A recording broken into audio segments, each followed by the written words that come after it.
کامیابی کا یقین دلوں سے نکل جائے۔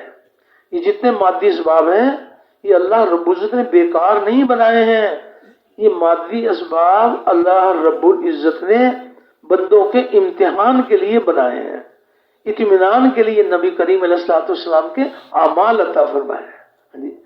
صرف مادی اسباب کو جمع کر کے اللہ کو دکھائیں کہ اللہ ہمیں کامیاب کر دے۔ اللہ کے ضابطے بدلتے نہیں ہیں، دل کا یقین دکھاؤ اور جسم سے نکلنے والے اعمال دکھاؤ۔ یہ کامیابی کا دھوکہ ہے یہ۔ تو اس بات کی بھی دعوت دی جائے، دعوت گول بول باتیں نہیں کرنی چاہیے، صاف باتیں کریں کہ جتنے مادی اسباب ہیں یہ اللہ نے امتحان کے لیے بنائے ہیں، کامیابی اللہ کے ہاتھ میں، اور کامیابی کا ذریعہ حضور والے اعمال ہیں۔ تو عملوں سے کامیابی کا یقین دلوں میں اترا ہوا ہوگا تو انسان کی کیا شان ہوگی، اس کا کیا مرتبہ ہوگا، اعمال سے کامیابی کا یقین، اللہ اکبر۔ اور مادی اسباب کے یقین والوں کی ان کی زندگی کا کیا نمونہ ہوگا۔ مادی اسباب والے، ان کی نشانی یہ بتائی کہ جو مادی اسباب کے یقین والے ہیں یہ اعمال کو ضائع کریں گے اور مادی اسباب کو جمع کریں گے کہ اعمال جاتے ہیں تو جائیں لیکن ہمیں مال مل جائے، ہمیں سونا چاندی مل جائے، تو اللہ کے احکامات توڑیں گے اور نبی کے طریقے چھوڑیں گے۔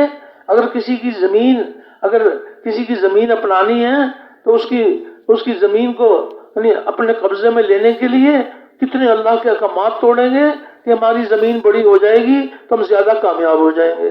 چھوٹی زمیندار تو چھوٹی کامیابی، بڑے زمیندار تو بڑی کامیابی، تو زمین کو بڑھاؤ، کامیاب ہونا چاہتے ہو تو پھر زیادہ زمین حاصل کرو، چاہے کسی کو قتل کرنا پڑے، چاہے کسی کے اوپر ظلم کرنا پڑے، تمہیں مادی اسباب جمع کر لو۔ یہ مادی اسباب کے یقین والے یہ مادے کے پیچھے بھاگیں گے۔ اور اعمال والوں کی کیا شان ہے کہ جن کے دل میں نبی کریم علیہ الصلوۃ والسلام کے اعمال سے کامیابی کا یقین ہے، ان کی کیا شان ہے، اللہ اکبر، ان کی زندگی کا کیا نمونہ ہوگا۔ تو وہ نمونہ بھی ہمارے سامنے ہونا چاہیے کہ اعمال والوں کے ساتھ اللہ پاک کے وعدے ہیں، کوئی ایک وعدہ نہیں، بہت سارے اللہ کے وعدے ہیں۔ ایک صاحب اعمال کے یقین والے تھے، اللہ نے ان کو یقین عطا فرمایا تھا کہ کامیابی اللہ کے ہاتھ میں، اور کامیابی کا ذریعہ ہمارے نبی کریم علیہ الصلوۃ والسلام کے مبارک اعمال ہیں۔ آج بھی اللہ کا احسان ہے، آج بھی کس قدر جو ہے نا اللہ کے مبارک بندے، وہ ایمان والے جن کا یقین یہ ہے کہ کامیابی کا ذریعہ حضور والے اعمال ہیں۔ تو اللہ نے امتحان کے طور پر، اللہ پاک تو امتحان لیتے ہیں اور ٹھوک بجا کے دیکھتے ہیں کہ ان کا یقین کہاں پر ہے۔ اللہ ہے، ایسے نہیں۔ اللہ پاک فرماتے ہیں کہ کیا تم سمجھتے ہو ہم تمہیں یوں ہی جنت میں داخل کر دیں گے؟ حالانکہ تم سے پہلی قوموں کو بھی ہم نے آزمایا، ہم تمہیں بھی آزمائیں گے۔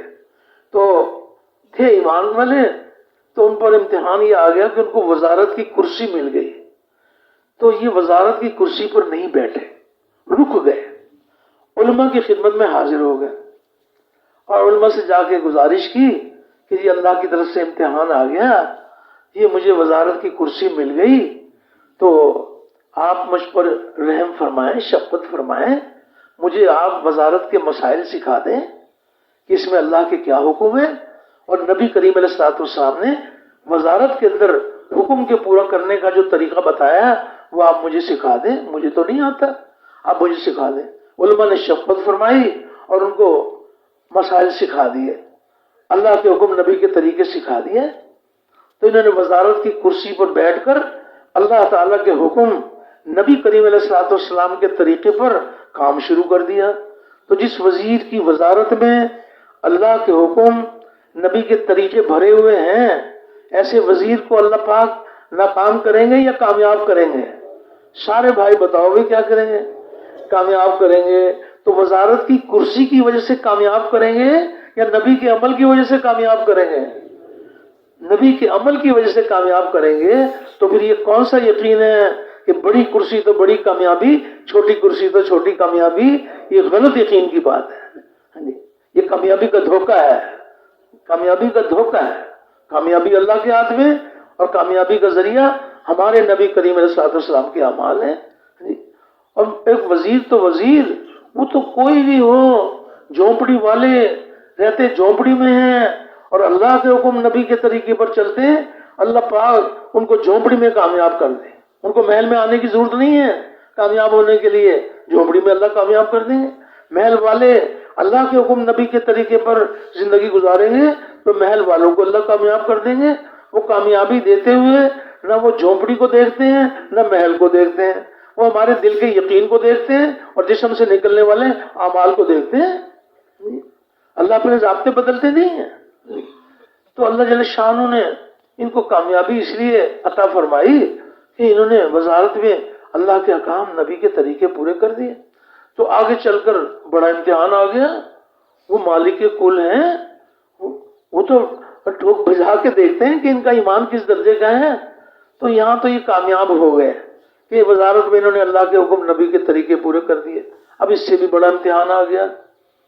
حکم کی وجہ سے یہ وزارت میں لگے تھے کہ اللہ کا حکم پورا کر رہے ہیں، نبی کے طریقے پہ چل رہے ہیں، بہت اچھی بات ہے. آگے چل کر بڑا امتحان یہ آ گیا کہ اب ان کو یہ حکم مل رہا ہے. ان کے بڑے وزیر صاحب جو ہیں، جو ان سے بڑے وزیر صاحب ہیں، وہ حکم دے رہے ہیں کہ چھوڑو یہ دقیانوسی طریقہ اپنا، ختم کرو یہ.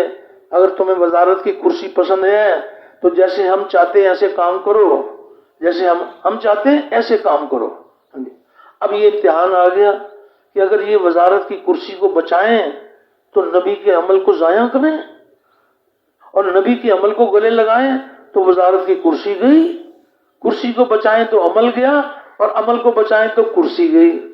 تو اللہ جل شان و ہمت عطا فرما دے، اگر کسی نے وزارت کی کرسی کو ٹھوکر مار دی کہ وزارت کی کرسی جاتی ہے تو جائے، اللہ کا حکم نہ ٹوٹے اور نبی کا طریقہ نہ چھوٹے، میں آپ سے کوئی سودا نہیں کر سکتا، یہ پکڑو اپنی وزارت. ہاں جی، میں تو وزارت میں اللہ کا حکم نبی کے طریقے کی وجہ سے لگا تھا، اور اللہ کا حکم نبی کے طریقے کی وجہ سے میں اس کو چھوڑتا ہوں. تو سب کے سب جو غیب کی خبروں والے ہیں، غیب کی خبروں والے تو سب کہیں گے کہ جب ان کی وزارت چلی گئی تو سب کہیں گے کہ وزارت جاتی ہے تو جائے، اللہ کا حکم نہ ٹوٹے، نبی کا طریقہ نہ چھوٹے، تو سب کہیں گے کہ یہ کامیاب ہو گئے. غیب کے یقین والے کہیں گے انہوں نے اعمال کو گلے لگایا ہے، یہ کامیاب ہو گئے، اعمال پر اللہ کا بات ہے. اور مشاہدے تجربے والے کیا کہیں گے کہ مشاہدے تجربے والے یعنی ان کے پاس، ان کے گھر میں آئیں گے اور آ کر افسوس کریں گے کہ چودھری صاحب بڑا افسوس ہوا، آپ کی وزارت چلی گئی. کچھ سمجھداری سے کام لے لیتے، یعنی آپ نے کچھ سودے بازی نہیں کی ان سے. تو جو مشاہدے تجربے والے ہیں وہ سمجھ رہے ہیں کہ ان کی وزارت چلی گئی، یہ ناکام ہو گئے. اور غیب کی خبر والے کہہ رہے ہیں کہ انہوں نے نبی کریم علیہ الصلوۃ والسلام کے اعمال کو گلے لگایا، اللہ اپنی قدرت سے ان کو کامیاب کریں گے. تو کامیابی کا ذریعہ مادی اسباب ہیں یا حضور والے اعمال ہیں؟ بھائی سارے بھائی بتاؤ جی، کامیابی کا ذریعہ مادی اسباب ہیں یا حضور والے اعمال ہیں؟ تو عملوں سے کامیابی کا یقین دل میں اتارنے کے لیے نا، اس میں دعوت دینے میں نا گول مول باتیں نہ کریں. جس یقین کو دل سے نکالنا ہے تو بے دھڑک اس کی نفی کریں. اس سے زندگی نہیں بنتی، حضور والے اعمال سے زندگی بنتی ہے. تو اب اس مرض کو دور کرنے کے لیے، اگر جس کے اندر جو مرض ہے ہم وہ جانتے ہیں وہ کون سی شکلیں ہیں دنیا کی کہ جس کا یقین میرے دل میں ہے، اس سے ہونے کا انکار کریں.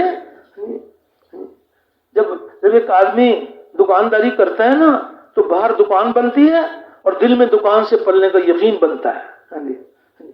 دیکھنے میں نظر آتا ہے کہ یہ وزارت کر رہے ہیں اور وزارت سے کامیابی کا یقین دل میں اترتا ہے. باہر شکلیں بنتی ہیں اور دل میں اس کا یقین اترتا ہے. تو اس بات کی دعوت دی جائے، واضح طور پہ دعوت دیں. شروع میں ذرا یہ دعوت ذرا مشکل نظر آئے گی، لیکن اگر کہتے رہے گے تو انشاءاللہ پھر اللہ پاک کرم فرمائیں گے، پھر اس کی لذت بھی اللہ دکھائیں گے. تو برملا اس بات کی دعوت دی جائے کہ مال سے مال والوں سے اور ملک سے ملک والوں سے زندگی نہیں بنتی. زندگی اللہ بناتے ہیں اور نبی کریم صلی اللہ علیہ وسلم اعمال پر بناتے ہیں. سونے چاندی سے اگر یقین یہ ہے، سونے چاندی سے کامیابی کا یقین ہے تو بھی اس یقین کو دل سے نکالنے کے لیے اس بات کی دعوت دی جائے کہ سونے چاندی سے اور سونے چاندی والوں سے اور کارخانوں سے اور کارخانے والوں سے زندگی نہیں بنتی، زندگی اللہ بناتے ہیں اور نبی کریم صلی اللہ علیہ وسلم اعمال پر بناتے ہیں، ڈگری سے اور ڈگری والوں سے۔ اگر کسی کا یقین یہ ہے کہ چھوٹی ڈگری تو چھوٹی کامیابی، بڑی ڈگری تو بڑی کامیابی، وہ واضح طور پر اپنے مرض کا علاج کریں اور واضح طور پر اس بات کی دعوت دیں کہ ڈگری سے اور ڈگری والوں سے اور عہدے سے اور عہدے والوں سے زندگی نہیں بنتی، زندگی اللہ بناتے ہیں اور نبی کریم صلی اللہ علیہ وسلم اعمال پر بناتے ہیں۔ تو جو یہ دعوت دی جائے گی، رو رو کے اللہ سے دعائیں مانگی جائیں گی، اللہ جل شان وہ دن دکھا دیں گے کہ مادی اسباب کا یقین دل سے نکل جائے گا اور عملوں کا یقین دلوں میں اللہ اتار دیں گے۔ اب جب اعمال سے کامیابی کا یقین دل میں اتار دیں گے، پھر اللہ اپنی قدرت دکھائیں گے کہ دیکھو یہ جو مادہ ہے یہ اب تمہارا غلام ہے، تم نے ہمارے حکم کی شان تم نے سمجھی، اس پر تم یقین لائے، اب ہم تمہیں دکھائیں گے کہ یہ ہوائیں تمہارا حکم مان کے چلیں گی، یہ آگ تمہارا حکم مان کے چلے گی، پانی تمہارا حکم مان کے چلے گا۔ حق تعالی شانوں کا وعدہ ہے کہ اگر تم ایمان اور اعمال پر قائم رہے تو ہم تمہیں روئے زمین کا خلیفہ بنائیں گے، یہ کائنات کو تمہارے لیے مسخر کر دیں گے۔ جب انسان اللہ کے احکامات کے غلام بن جاتے ہیں، اللہ کی ذات پر ایمان لاتے ہیں اور اس کے حکم کے غلام بن کے چلتے ہیں، جو بھی کام کریں گے مالک کے حکم کو دیکھیں گے۔ ایک مزدور مزدوری میں اللہ کا حکم نبی کے طریقے پر مزدوری کرے گا، شام کو تھکا ہارا گھر آئے گا، اللہ اس کے سارے گناہ معاف کر دیں گے، سارے مزدوروں کے معاف کر دیں گے، سارے مزدوروں کے معاف نہیں کریں گے۔ جس کی مزدوری میں اللہ کا حکم نبی کا طریقہ ہوگا اس کو معاف کریں گے۔ تو جب یہ اللہ پاک یقین کی دولت اللہ کے خزانوں سے مل جاتی ہے اور عملوں سے کامیابی کا یقین دلوں میں اتر جاتا ہے، تو پھر اللہ پاک اپنی قدرت دکھاتے ہیں کہ دیکھو ہم کیسی شان والے ہیں اور کیسے ہم تمہارے لیے دونوں جہانوں کی کامیابی کے دروازے ہم کھولتے ہیں۔ اللہ پاک پھر کوئی ایک ہی وعدہ نہیں ہے، اللہ کے بہت سارے وعدے ہیں، اللہ کے وعدے حق ہیں اور اللہ کے وعدے پورے ہونے کے لیے۔ تو انسان کو اللہ نے بنایا ہے، انسان کسی ذرے کو اللہ نے بیکار نہیں بنایا، تو اشرف المخلوق اللہ نے اس کو بیکار نہیں بنایا، اس کو اللہ نے اپنے حق تعالی شانوں نے اپنی عبادت کے لیے پیدا کیا ہے کہ یہ اللہ کی ذات و صفات کو پہچان کر اللہ کے حکم کا غلام بن جائے۔ تو جب انسان اپنے مقصد پر آ جاتے ہیں، انسان کی زندگی کا مقصود ہی یہی ہے کہ کسی کام میں لگنے کی کوئی وجہ نہیں ہے، صرف حکم وجہ ہے اور اس حکم کو نبی کے طریقے سے پورا کرنا ہے۔ تو جب یہ اللہ کے احکامات کے غلام بن جاتے ہیں اور نبی کے طریقے ان کی زندگی میں آ جاتے ہیں، تو پھر اللہ پاک اپنی قدرت دکھاتے ہیں کہ دیکھو تم ہمارے تو غلام ہو، تم ہمارے حکم کے غلام ہو، ہم نے اپنی غلامی کے لیے تمہیں ہم نے پیدا کیا ہے، لیکن وہ ایسی قدرت والے ہیں۔ پھر اللہ پاک دکھاتے ہیں کہ اللہ رب العزت ایسی قدرت والے ہیں کہ کائنات کو اللہ رب العزت نے انسانوں کے لیے بنایا، انسان کو اپنے لیے بنایا اور کائنات کو انسانوں کے لیے بنایا۔ تو جب یہ اپنے مقصد پر آ جاتے ہیں تو فرمایا کائنات بھی اپنے مقصد پر آ جاتی ہے۔ انسان اپنے مقصد سے ہٹتے ہیں تو کائنات بھی اپنے مقصد سے ہٹ جاتی ہے۔ انسان جب اپنے مقصد پر آ جاتے ہیں تو کائنات بھی اپنے مقصد پر آ جاتی ہے۔ دیکھنے میں نظر آتا ہے کہ یہ انسان جو ہے نا اس کائنات سے وابستہ ہے، یہ دھوکہ ہے کہ انسان کائنات سے وابستہ ہے۔ حقیقت یہ ہے کہ کائنات انسان سے وابستہ ہے، انسان اپنے مقصد پر تو کائنات بھی اپنے مقصد پر آ جاتی ہے۔ تو اس کائنات کو اللہ نے کس کے لیے بنایا ہے کہ بھائی سارے بھائی بتائیے نا، کائنات کو کس کے لیے بنایا ہے؟ انسانوں کے لیے بنایا۔